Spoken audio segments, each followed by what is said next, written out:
Bueno, muchas gracias a todos los que nos acompañan en este foro importante sobre las reformas sociales que necesita el país. Pero no podemos dejar de hablar de un concepto que va muy ligado a las reformas y que hoy justamente regresó mientras escuchábamos los importantes aportes. El ministro del Interior, Armando Benedetti, vuelve a hablar del bloqueo institucional, un concepto que existió efímeramente cuando se convocó al pueblo a la consulta popular que finalmente se frustró, y vuelve a hablar de un camino para la constituyente, una eventual constituyente, justo ligándolo con el debate de la reforma a la salud. Por eso quisiera comenzar consultándoles si este concepto del bloqueo institucional es hoy una realidad que niega o que obstaculiza el disfrute o la garantía de las reformas sociales que promueve el gobierno actual, o es una narrativa coyuntural que obedece a tensiones con los otros poderes públicos. Doctor Alfonso.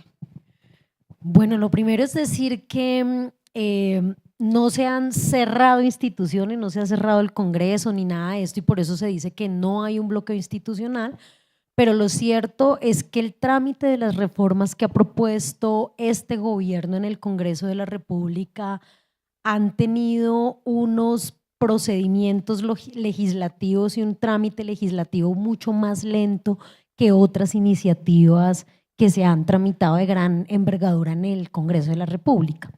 Es decir, uno podría plantear que sí hay una estrategia para bloquear la agenda legislativa del gobierno. Incluso el año pasado se terminó acogiendo el presupuesto de 2025 por decreto, una cosa que nunca había pasado en el país. Esta es la segunda vez que tramita la reforma a la salud el gobierno y termina, no sé si ya se hundió, no sé si las declaraciones son porque en séptima hoy estaba a punto de hundirse o porque igual lleva casi 3 años tramitándose la reforma a la salud, que fue la primera en ser radicada en cabeza de la exministra Carolina Corcho, la primera reforma que el gobierno radicó, y vamos 3 años y todavía no avanza. La reforma laboral, 2 veces hundida, se reactiva más por una estrategia del mismo legislativo y termina aprobándose después también de 2 años y medio de trámite en el Congreso. Entonces, uno lo que sí puede afirmar es que en efecto hay un bloqueo legislativo, hay una operación tortuga frente a toda la agenda que propone el gobierno y que es muy tortuoso el trámite. Y el efecto de eso es que termina ralentizándose toda la agenda legislativa del país. Cosas importantísimas como la creación, por ejemplo, de una empresa de minerales del país, Ecominerales, o debates como el estatuto, la reforma del Estatuto de Ciudadanía Juvenil, que hoy nos tocó ya asumirlo con las nuevas elecciones de CMJ, de Consejos Municipales de Juventud, con la ley vieja, porque no avanza el Estatuto de Ciudadanía, la reforma, entre muchas otras, se van quedando en el camino por ese bloqueo que termina teniendo un efecto sobre toda la agenda institucional del país. Es decir, esa ralentización, aunque no se cierre el Congreso, hace el Congreso absolutamente paquidérmico. Eso además tiene efectos sobre la institucionalidad, sobre el Plan Nacional de Desarrollo y en general sobre el país. Doctor Uprimi, el bloqueo institucional también ha sido un concepto que ha sido desarrollado en la jurisprudencia de la Corte. ¿Usted le parece que actualmente estamos en un escenario en el que debamos reivindicar este concepto o no precisamente?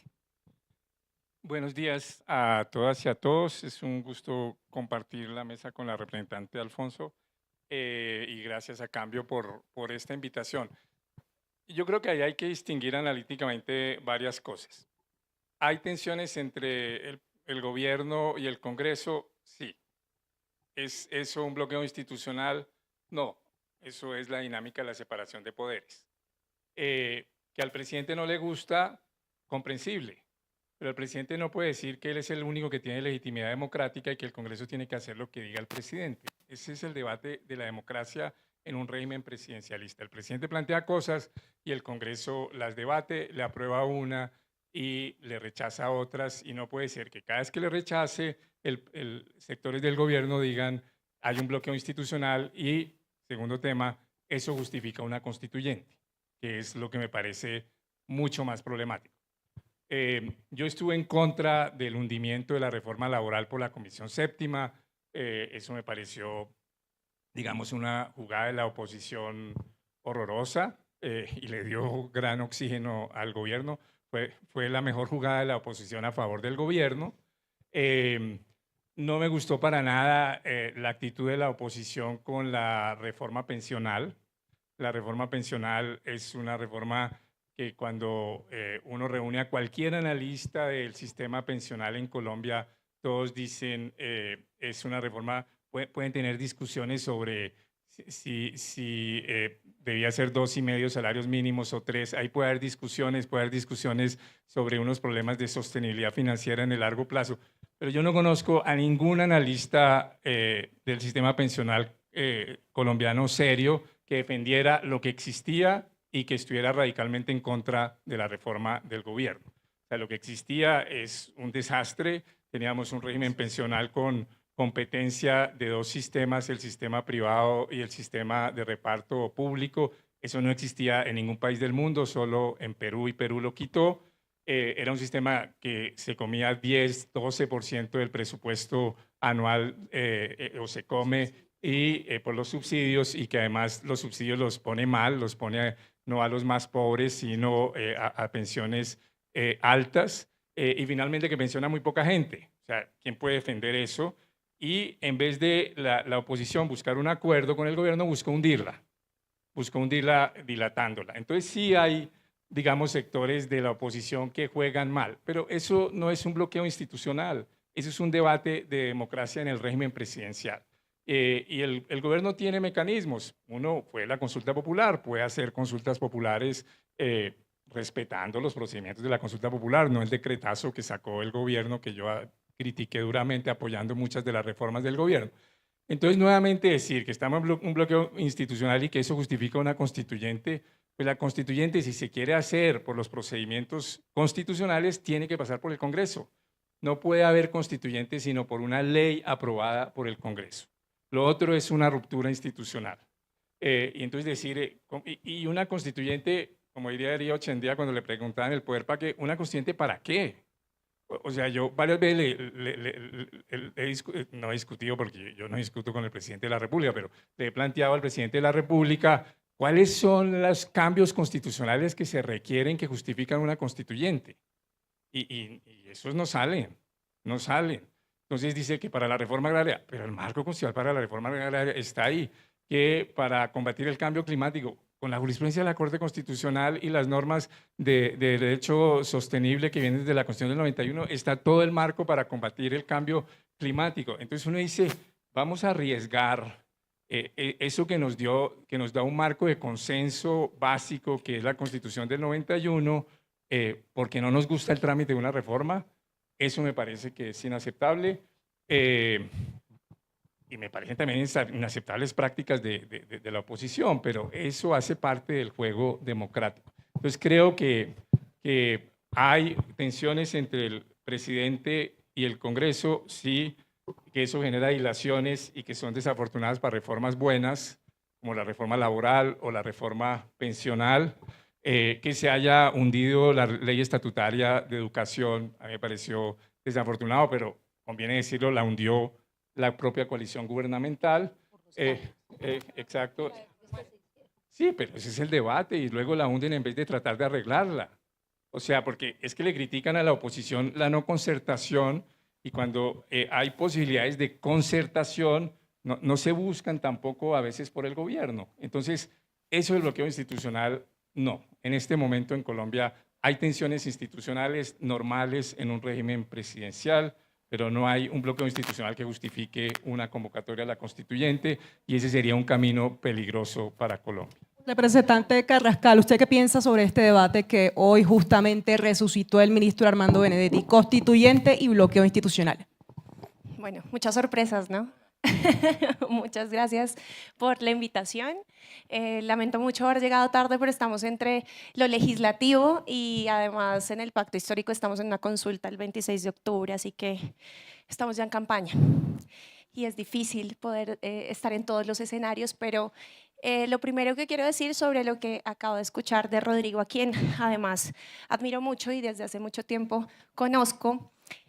Yo no estoy de acuerdo en que no exista un bloqueo. Yo sí creo que existe, evidentemente, un cerco mediático, un cerco institucional, que el presidente Gustavo Petro, la bancada del Pacto Histórico, el gobierno en general, le demostraron al país con una tenacidad absoluta que sí hay una resistencia de los sectores políticos tradicionales de hacer pactos populares con las clases mayoritarias de este país, que son la clase trabajadora, que son las mayorías sociales de este país que necesitan justicia, porque llevamos por lo menos 40 años de la instauración de un modelo económico neoliberal, ultra neoliberal, y todas las reformas que nos habían propuesto eran ultra neoliberales y ultra precarizadoras para las personas del común. Entonces, lo que se demostró fue que las instituciones tal cual como están concebidas y sobre todo por quienes están integradas no están dispuestas a ello. Entonces sí creo que vale la pena que este país se haga un debate con los mecanismos que tiene y la constituyente, por supuesto que es un mecanismo más para evaluar si lo que ha pasado en los últimos 30 años ha sido efectivo o no ha sido efectivo.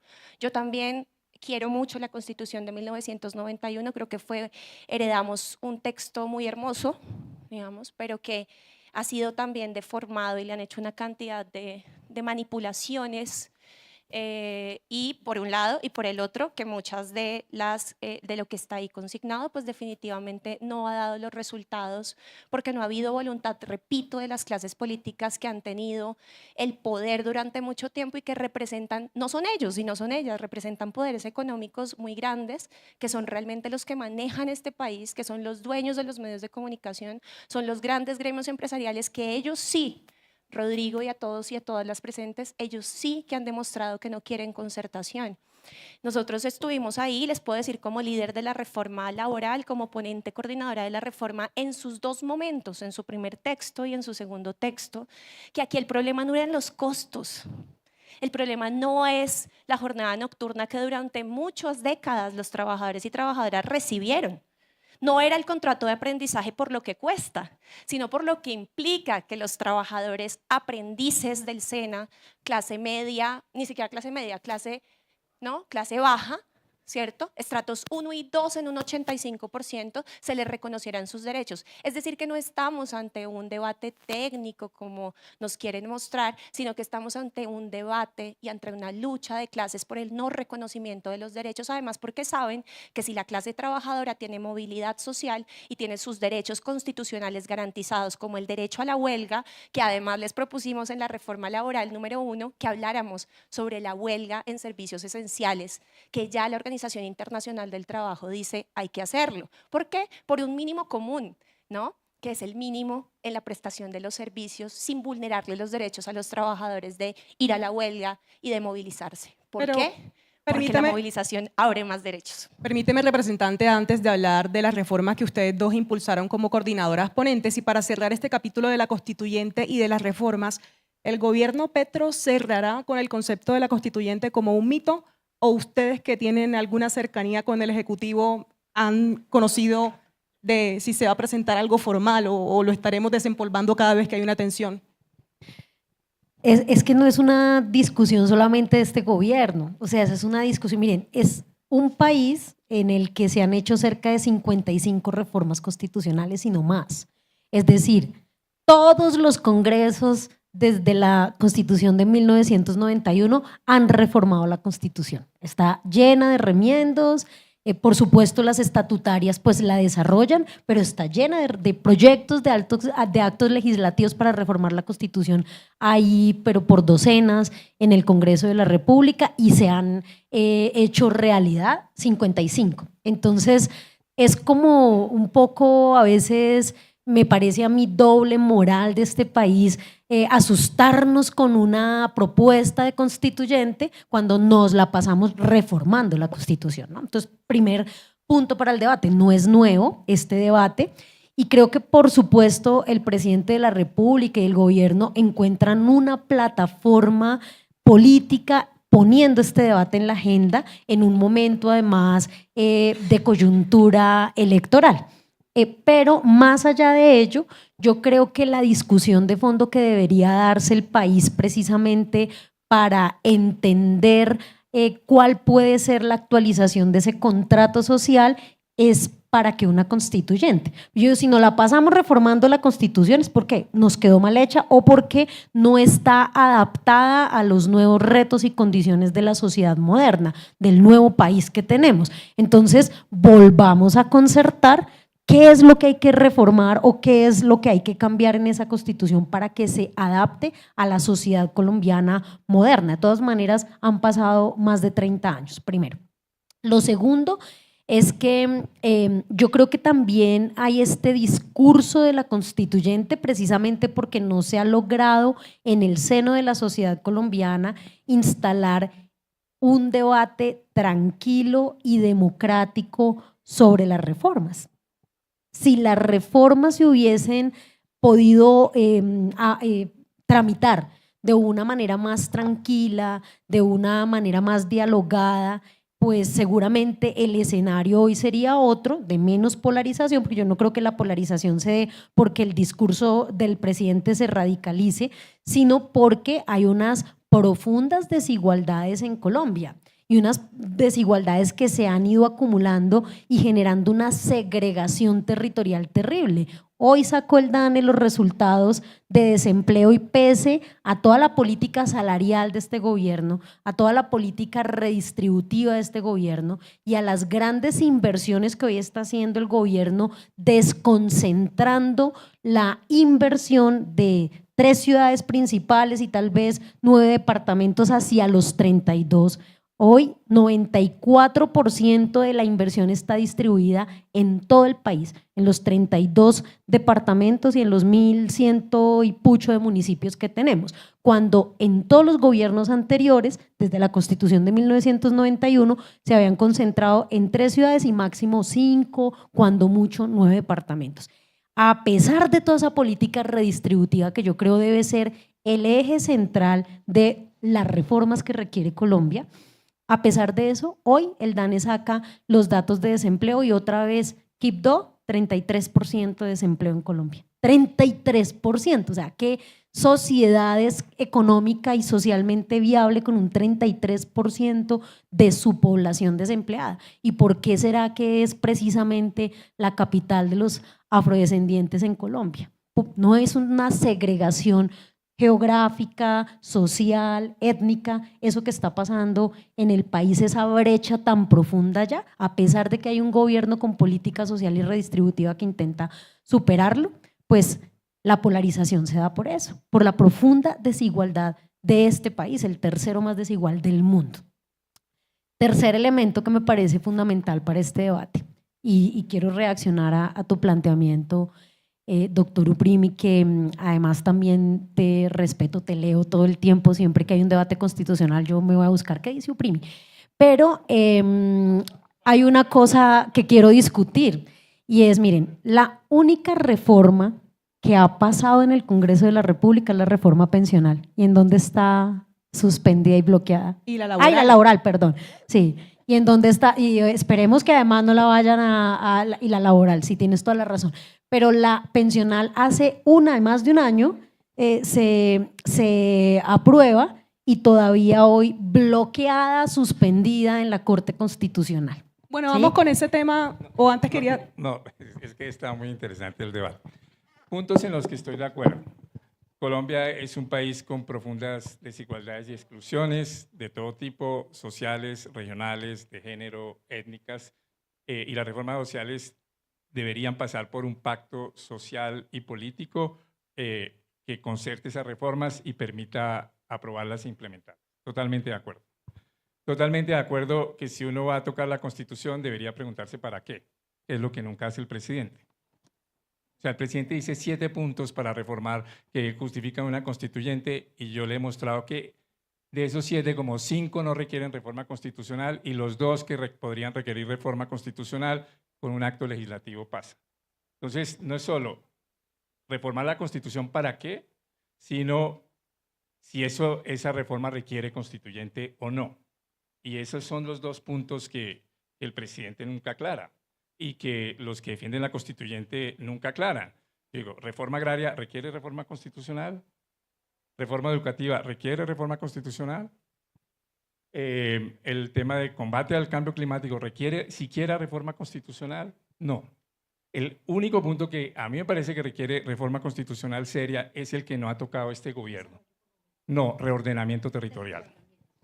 Reordenamiento territorial. No lo ha tocado este gobierno. Este gobierno se dedicó a cambiar el sistema de transferencias sin tocar el ordenamiento territorial.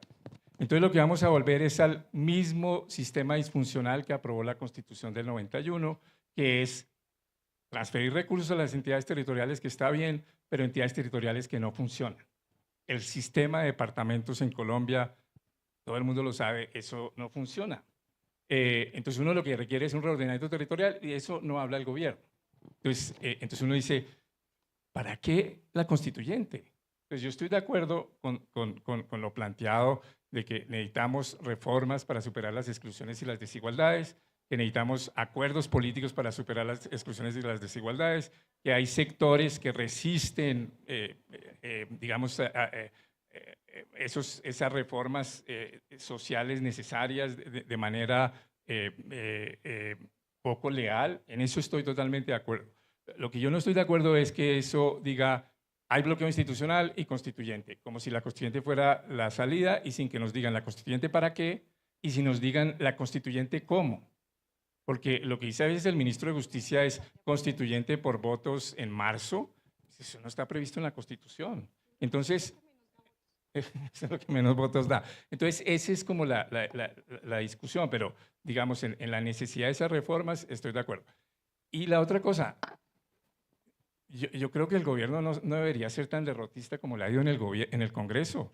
Aprobaron la reforma tributaria, aprobaron la reforma del marco jurídico para la paz total, aprobaron el plan de desarrollo, aprobaron la reforma pensional, aprobaron la reforma laboral, aprobaron reforma constitucional para constitucionalizar los derechos del campesinado. No todas las reformas constitucionales han sido malas, han superado vacíos de la Constitución del 91. Aprobaron la reforma constitucional para la jurisdicción agraria, aprobaron la reforma constitucional para el derecho humano a la alimentación. O sea, este gobierno ha tenido una agenda legislativa no tan mala, como para que digan es que todo está bloqueado. Entonces como que uno dice, ¿por qué no se concentra en discutir la reforma que le falta, que es la de la salud, y ver cómo se concerta, y en implementar las reformas que ya se aprobaron? En vez de decir vamos a hacer un salto a una asamblea constituyente que no parece necesaria y que pone en riesgo un acuerdo fundamental al que llegamos los colombianos en el 91, que no es tan fácil de repetir. Miren el caso de Chile. Chile no lograron hacer asamblea constituyente. Eso de hacer una asamblea constituyente para lograr nuevos acuerdos es muy difícil. Yo no demonizo las asambleas constituyentes. A mí si me dijeran una asamblea constituyente acotada para mirar temas de reordenamiento territorial, uno lo examina. Pero asambleas constituyentes, cada vez que se dice que hay bloqueo institucional y en abstracto y por medios extrainstitucionales, eso es lo que a mí me parece problemático. ¿Puedo agregar? Sin lugar a dudas, hemos sacado leyes de la República que son fundamentales, más de 65 leyes de la República. Evidentemente, durante los primeros 10 meses, es decir, la primera legislatura, había una luna de miel, por supuesto. Y fue el momento donde más logramos sacar adelante nuestras iniciativas como gobierno y como proyecto político, y por lo cual, evidentemente, pues tuvimos las mayorías y fuimos elegidos y fuimos elegidas. Sin embargo, fueron las reformas sociales, las más estructurales además, que yo considero que la más estructural de todas es la reforma laboral, porque es la que cuestiona el modelo productivo, y al cuestionar el modelo productivo, al cuestionarnos qué significa no solo la productividad, sino también la competitividad, pues básicamente nos estamos cuestionando absolutamente todo de ahí para abajo, la salud, las pensiones, la reforma agraria, que sí, no necesitamos una ley para hacerla, la estamos implementando y es el gobierno que más tierras ha entregado a los campesinos y campesinas para volver las tierras productivas, sin contar con lo que ha venido haciendo la SAE con los activos especiales. Entonces, estas son la prueba fehaciente y la reforma laboral y los 2 años que no lo hicieron por una complacencia o porque sean muy queridos con la clase trabajadora, lo hicieron porque este gobierno se jugó una carta al presidente Gustavo Petro con la consulta popular para que la devolvieran a la Comisión Cuarta donde la iban a hacer trizas, que fue lo que pasó con la reforma a la educación. No es que pudiéramos hacer algo, ya cuando uno va en el último debate ya ahí no puede hacer prácticamente nada. A diferencia de lo que logramos con la reforma laboral, pero es porque el tipo de negociación de acuerdo y además lo que logramos evidenciar, que era que habían devuelto la reforma para que la consulta no se hiciera y querían pasar el trabajo por horas, que definitivamente echaba por la borda cualquier derecho conseguido por la clase trabajadora, y la tal jornada 4x3, pues definitivamente pues nos tocó y les tocó a ellos también llegar a unas concertaciones importantes, pero fue la movilización social, no fue la clase política que dijo, wow, no, sí, devolvámosle derechos a la clase trabajadora, fue la gente en las calles, fue el presidente Gustavo Petro con la consulta popular. Y si me preguntan si es válido o no es válido poner sobre la agenda la constituyente, yo creo que es válido agitar, yo creo que es válido poner sobre la mesa del debate la necesidad de que si bien pueda que al final no pase como la consulta, pero a ver si por lo menos se sacude esta clase política y entiende que hay que hacer las cosas de manera distinta, porque esta sociedad, los colombianos, no estamos dispuestos a seguir enfrentando lo que queda del siglo XXI bajo la precariedad de las violencias. Yo no sé si no se dieron cuenta lo que pasó en el estallido social, pero lo que pasó es que las coordenadas ideológicas de este país cambiaron. Y van a seguirse dando tumbos contra las paredes y creen que esto cambió y que nosotros somos un paréntesis en la historia y que en el 2026 llegan y vuelven a hacer lo mismo que estaban acostumbrados a hacer. Y era pactos patronales y pactos empresariales en contra de los derechos de la clase trabajadora, no más. Y voy a cerrar, quisiera decir muchas cosas, la verdad, porque además esto ha sido muy provocador lo que han dicho cada uno de ustedes, pero yo lo que quería plantear es la necesidad también de dar otro debate, ojalá se dé en el próximo cuatrienio, porque sé que no va a ser en lo que queda de legislatura, menos en campaña, pero hay que hacer una reforma a la ley 80 de contratación.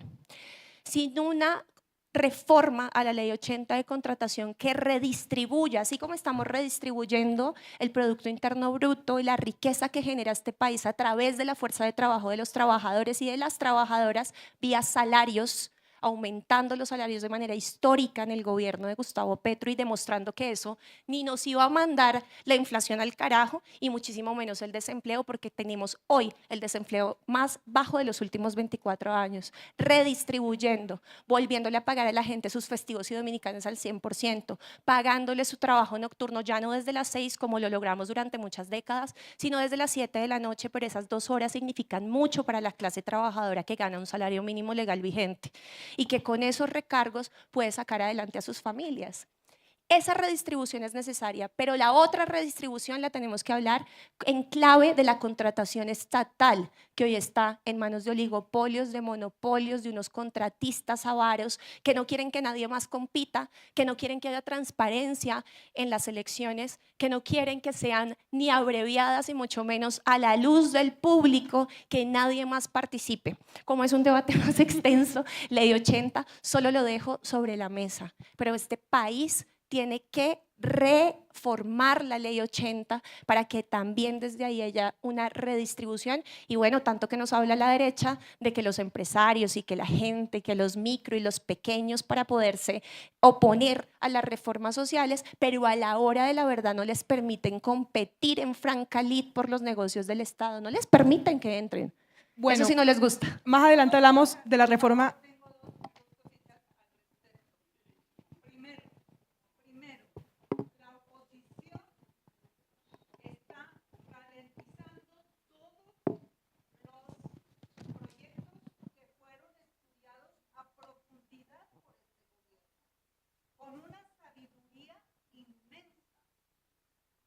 La Corte les dio mucho tiempo a la Cámara nuevamente.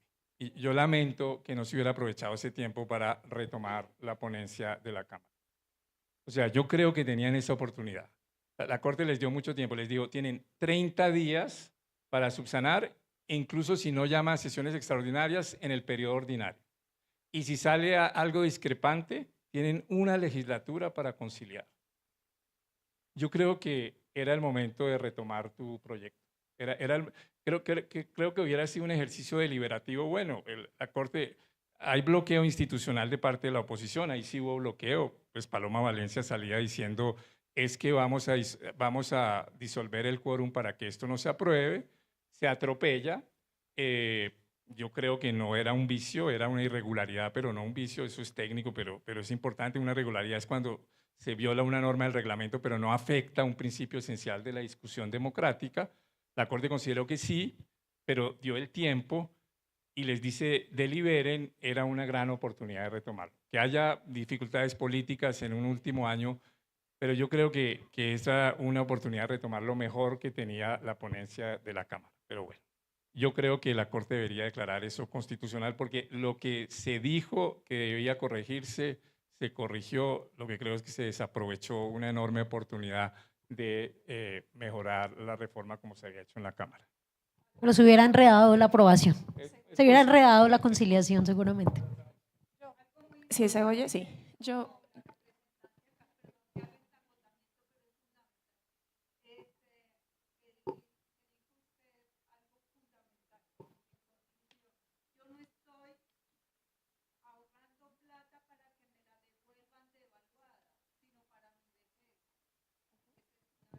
Bueno, ya gracias. se nos está acabando el tiempo. Yo a eso quería agregarle que ustedes dos hicieron una acotación que me parece fundamental y es cómo logramos liberar presupuesto general de la nación que hoy se está yendo a pagar pensiones, ¿verdad? Que debería estar siendo la posibilidad de generar más obras, infraestructuras, salud, educación para los territorios, para el país mismo, pero no hablaron de las altas pensiones también del Estado, que creo que es algo que también resuelve de una manera muy interesante esta reforma pensional y volvemos a hablar de la palabra que nos encanta, por lo menos desde este sector ideológico, y es la redistribución. Y es que más personas tengan la posibilidad, después de haberle aportado con su vida a este país, criando sus hijos, por ejemplo, que esta reforma le da 50 semanas a las mujeres por cada hijo que tienen, hasta 3 hijos, son 150 semanas, y la reduce las semanas de cotización a 1000 semanas. Y le da la posibilidad, como lo decía Marta hace un momento, de que las personas que no tuvieron la posibilidad de llegar a tener una pensión, pero cotizaron alguna vez en la vida, que trabajaron por este país, que trabajaron por sus familias, pues puedan hacerlo. Entonces quería hacer como esa acotación, pero decirles que comparto las mismas emociones de Marta Alfonso, de mi compañera, además amiga de comisión, nos hemos dado estas luchas por estas reformas sociales, que la Cámara de manera muy juiciosa y disciplinada aprobó 2 veces la reforma pensional, así como aprobó el mejor texto de reforma laboral, pero al final tuvimos, justamente para que no nos aprobaran trabajo por horas y otras cosas sumamente regresivas, tuvimos que acogernos al texto de Senado, teniendo en cuenta que en Senado igual se aprobó la mayoría de lo que nosotros durante 2 años discutimos y logramos concertar en Cámara de Representantes. 2 años. 2 años haciendo esto, porque además, ¿de dónde viene la plata? Entonces, de las pensiones, de más personas formalizadas, de más personas contribuyendo al sistema, así que estas 2 reformas dialogan perfectamente. La reforma pensional, espero de todo corazón que la declaren constitucional, que empiece, digamos, a cambiarle la vida a las personas. Y hago esta última acotación, que no es un secreto para nadie. El problema de este país es tan que entre los unos y los otros, con tal de que el otro no quede y no reciba votos en las próximas elecciones, son incapaces de darle a la gente lo que la gente necesita. Y los sectores políticos tradicionales de este país les encanta mantener a la gente con hambre, aguantando y pidiendo limosna. Y lo que nosotros sí queremos es que la gente trabaje bien, con buenos salarios, y que además se garantice su pensión y su vejez. Y la única manera que eso va a ser posible es garantizando trabajo decente para todos y para todas, dando condiciones sociales y materiales. Y hago este último comentario. pero si quieren que las mujeres sigamos pariendo hijos e hijas, quieren que tengamos hijos e hijas cuando no hay condiciones sociales, económicas ni materiales para que los tengamos. Viene siendo hora de que planteemos en todos los escenarios, si queremos que Colombia sea un país desarrollado, bajo nuestra propia visión, por supuesto, no la de otros ni la de otras, en otras latitudes y en otros hemisferios, la nuestra. Si queremos que este país progrese, tenemos que poner en el centro no solamente el cuidado, sino las maternidades. Nadie va a querer seguir pariendo hijos en las condiciones que tenemos, sociales, económicas, de salud, de precariedad. Bueno, y habló de maternidad y de ley 80, y usted habló de ordenamiento. Brevemente, en una sola frase, ¿qué reforma le queda pendiente al otro gobierno, ya que en este no fue porque ya van a estar ocupados en la campaña? En un título, en una frase. Salud definitivamente es una necesidad. Esperamos que si definitivamente no fue en lo continúe el gobierno, pero creo que también hay que reformar el sistema educativo, el sistema nacional ambiental, la justicia, la reforma política para que sea mucho más…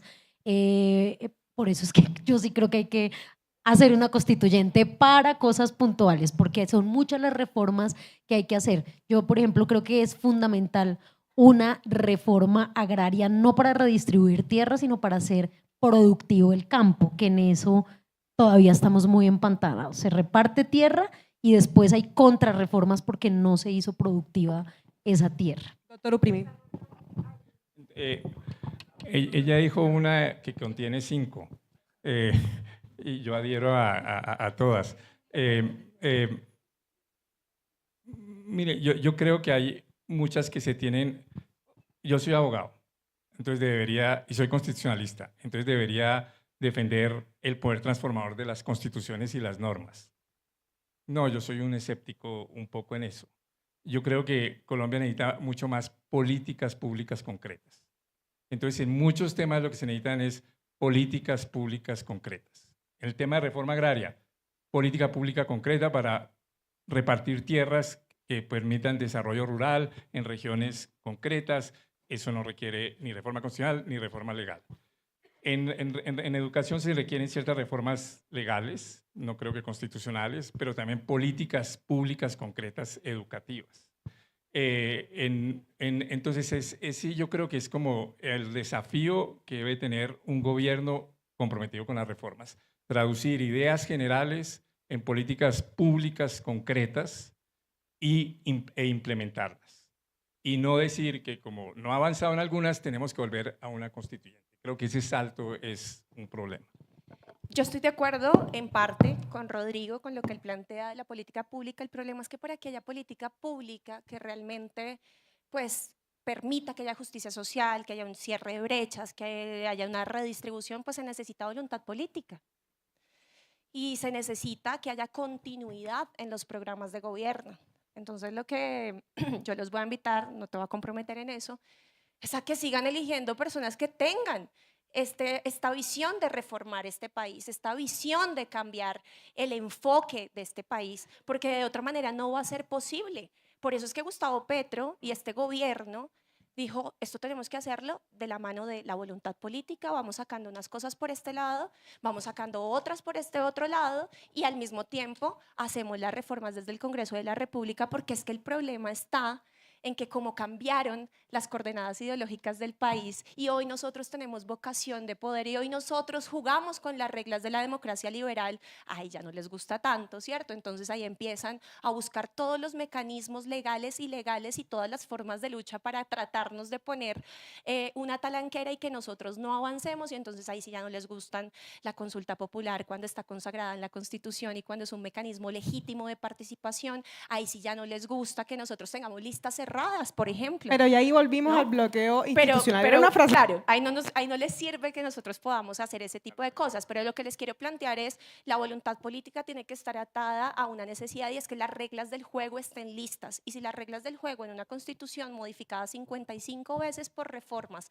todavía no están claras, pues tenemos que reformar esa constitución. Y por el otro lado, reformas, como les dije, la de la ley 80, necesitamos centrar todos los esfuerzos en el cuidado, en las maternidades, maternidades y por supuesto que necesitamos reorganizar este país, porque si no hay reordenamiento, el SGP que nosotros acabamos de aprobar, que es que las transferencias, haya más transferencias, que llegue más al territorio, no va a tener ningún sentido.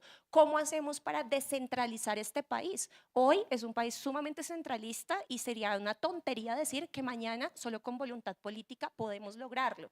Nos toca reorganizar. La única manera es a través de una constituyente. No hay otra posibilidad para eso. Constituyente, campaña. Muchas gracias a todos los asistentes.